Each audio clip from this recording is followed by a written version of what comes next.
Bismillahirrahmanirrahim. Assalamualaikum warahmatullahi wabarakatuh. Kaum muslimin yang dirahmati Allah, semoga Allah senantiasa curahkan segala rahmat, segala nikmat yang berkepanjangan dan tiada akan berhujung dari dunia hingga akhirat, insyaallah. Dan Allah pun kumpulkan kita para kaum muslimin di bawah naungan Rasulullah beserta para nabi, beserta para orang-orang yang Allah kasihi, Allah sayangi, Allah cintai, insyaallah, di bawah naungan aras Allah kelak, di mana tiada naungan selain daripada naungannya, insyaallah. Amin amin Allahumma amin. Kaum muslimin, pada kesempatan pagi hari ini saya akan mengunggah sebuah video di mana video ini mengisahkan tentang bagaimana perdebatan antara Kristen versus Yahudi, ya. Dan ternyata memang orang-orang yang menganut Tuhan dari lebih dari satu ini dari segi bertanya saja tidak bermutu, ya, sehingga disekak-sekak, ya, jadi bahan bulian untuk Yahudi karena memang apa yang disampaikannya itu tidak masuk akal gitu, ya, karena bertanya tidak relevan, bertanya tidak bermutu gitu, ya, bertanya saja tidak bermutu apalagi menjawab, kan begitu. Oke, demikian kaum muslimin videonya.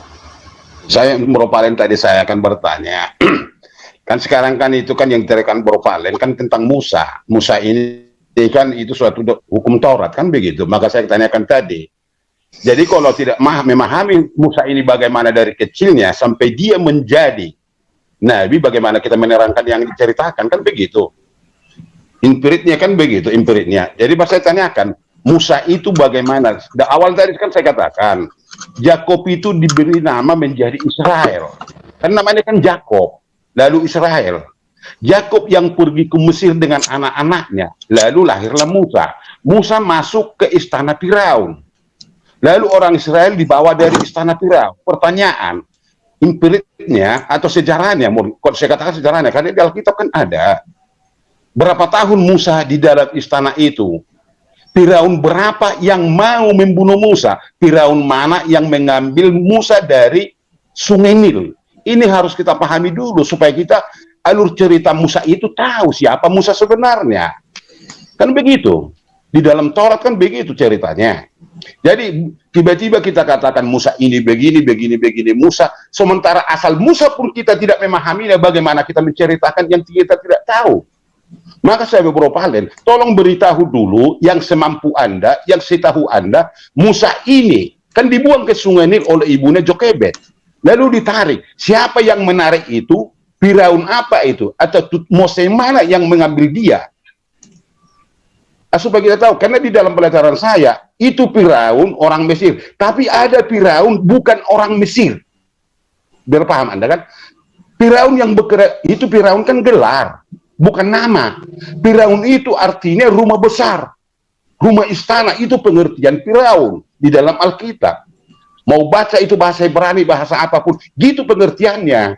Firaun itu bukan nama, itu gelar seseorang yang sebagai raja di situ. Saya tanya, Firaun mana yang mengambil Musa atau putri Tutmose namanya, kalau saya bilang, yang mengambil Musa dari Sungai Nil? Tolong beritahu bagi saya, berapa tahun dia? Saya pastikan dia umur 12 tahun masuk ke istana. Karena dia diambil dari Sungai Nil, lalu diberikan kepada ibunya Jokebed. Kenapa orang Mesir, orang Firaun ini mau membunuh orang-orang Ibrani, anak-anak? Logikanya, alur ceritanya kan pasti ada, bukan tiba-tiba dibunuh semua orang-orang Ibrani, bukan seperti itu. Ada sebab-musababnya, maka itu terjadi. Supaya kita tahu sejarah hidup Musa waktu itu, karena ini kejadian. Iya kan? Bukan bukan halusinasi, ini bukan. Kejadian itu ada. Berarti ada yang tahu, ada pasti sejarahnya. Kenapa dia menjadi berangkat dari tanah Mesir, Musa ini? Karena Tutmose, Firaun keberapa yang mengusir Musa. Lalu Musa kembali ke sana. Firaun siapa yang ada di sana? Ini harus kita pahami supaya kita tahu Musa ini siapa sebenarnya.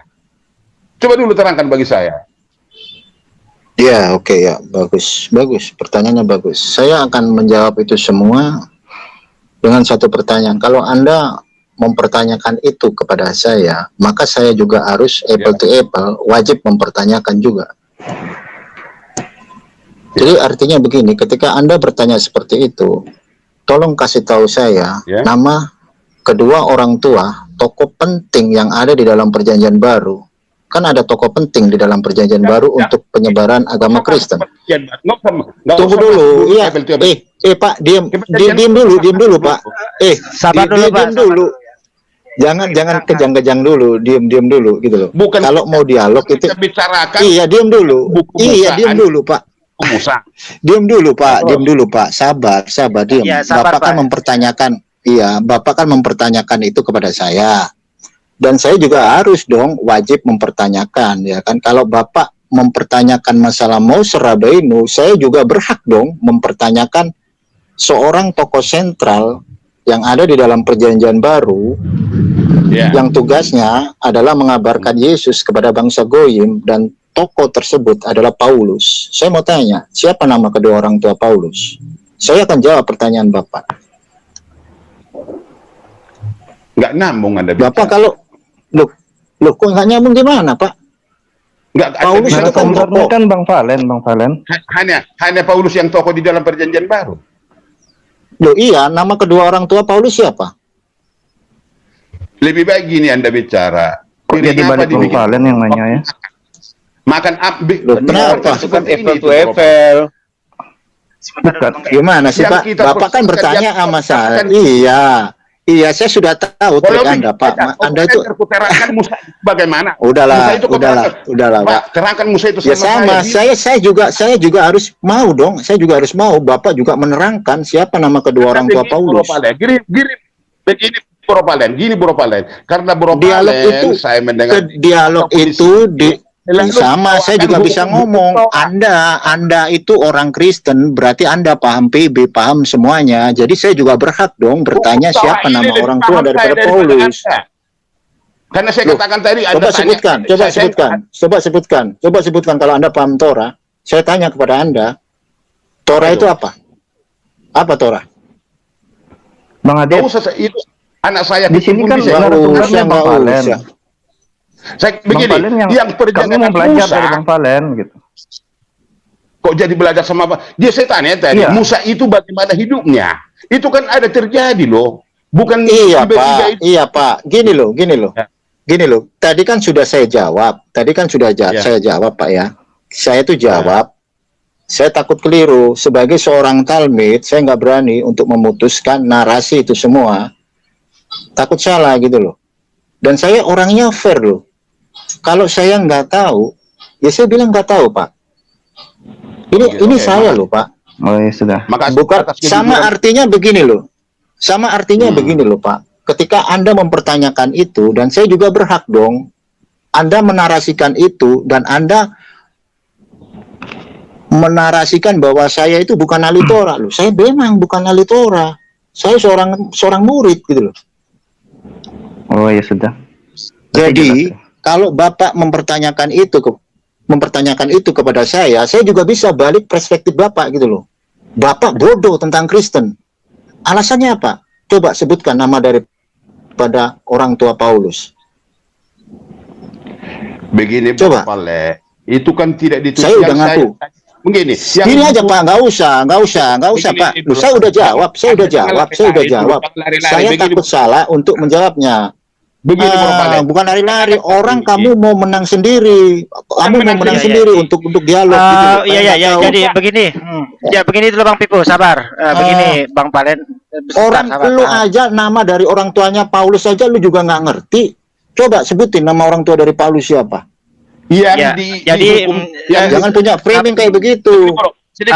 Sabar begini, sabar dulu. Saya Lu tengahin dulu ngaku Bang, ya, sabar Kristen, dulu ya. lu ngaku Kristen. Ya. Ya, lu ngaku Kristen, lu nggak tahu nama orang tua daripada Paulus. Apa bisa dikatakan Paulus itu adalah orang penting? Nama orang tuanya aja nggak ada.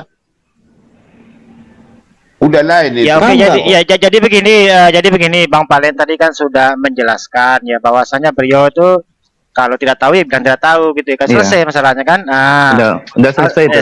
Iya udah selesai masalahnya. Sekarang Pak Pipo ditanya kan sama Bang Palen punya hak bertanya kan. Nah, siapa orang tua Paulus? Kan Paulus ini sentralnya apa Iya. namanya? Keimanan Kristen. Pipo tinggal gitu dulu ya. dulu, tahu, tahu. Biografinya juga harus jelas dong gitu loh. Ya silakan. Begini, itu bukan begini, Ya, bro. silakan. Itu Musa perjalanan hidupnya itu harus ada itu secara terperinci dan didukung oleh sejarah. Jadi bukan tiba-tiba Musa itu berjalan begini-begini, bukan. Kenapa dia dari anak kecil sampai ke istana Firaun? Oke, Firaun yang oke. Sekarang saya tanya Anda, Moses Rabeinu itu disunat kapan? Saya tanya Anda kok tahu banget tentang Moses Rabeinu? Gini, Moses Rabeinu disunat kapan? Saya mau tanya Anda. tentang Bisa jawab nggak Anda? tentang sunat Pertanyaan saya dulu. Moses kehidupan Rabeinu atau Musa itu disunat kapan? tentang Musa perjalanan hidupnya dari kecil di istana Firaun itu yang Kenapa? jadi persoalan. Anda boleh bertanya kepada saya, kok saya nggak boleh bertanya? Ini dituntaskan. Iya, sama. Musa itu disunat kapan? Musa itu disunat kapan? Sunat bagaimana sunat? Sunat apa itu? Bukan sunat Anda hati, mau Bang. framing di sini ya? Sunat apa? Iya. Loh, nggak- bagaimana sunat? Anda Jadi nggak nambung. tahu saya. nggak? Udah, Musa itu Bro kalau Pale kan Anda cerita tahu, kan? Bro Pale kan tadi kalau katakan, Anda tahu sudah, berarti Anda guru saya gitu loh. Saya tanya kepada Anda, Musa itu disunat kapan? nggak saya persoalkan di sunat atau sunat mana ada saya persoalkan. Ya sama, Mau disunat- saya juga jawab nggak saya persoalkan. Musa mau di Fir'aun berapa tahun, mau umurnya berapa tahun, nggak saya permasalahkan. Sekarang giliran saya tanya, Musa disunat kapan? Kalau lu tahu sejarah daripada Moses Rabeinu, Musa disunat kapan? Nggak persoalan bukan sunat menunat yang kita bicarakan Ya loh. sama, ya sama juga, gue juga bisa bilang kayak begitu, Pak. Nggak ada masalah mau Karena Musa Anda tinggal di Fir'aun, mau Karena apa? Anda tidak memahami, Anda pentalkan kemana-mana. begitu. Nah, sama. Anda juga nggak memahami Moses Tidak ada Rabeinu. Ini Tahu Bang dulu, Len, Pak. Ciloten Orang Anda ini aja nggak ngerti pertanyaan Moses itu ya. Rabeinu itu disunat kapan. Udah, Minum. iya. Gini Bang Pipo, pertanyaan Ya. itu jawabannya tuh cuma dua, tahu tidak tahu. Jadi Ya. kalau kami Oke, ditanya nggak tahu, jangan Makasih, memframing. Jadi kalau tahu jelaskan, kalau nggak tahu jawab, gitu aja. Udah, makasih udah. Clear. Oke, silakan.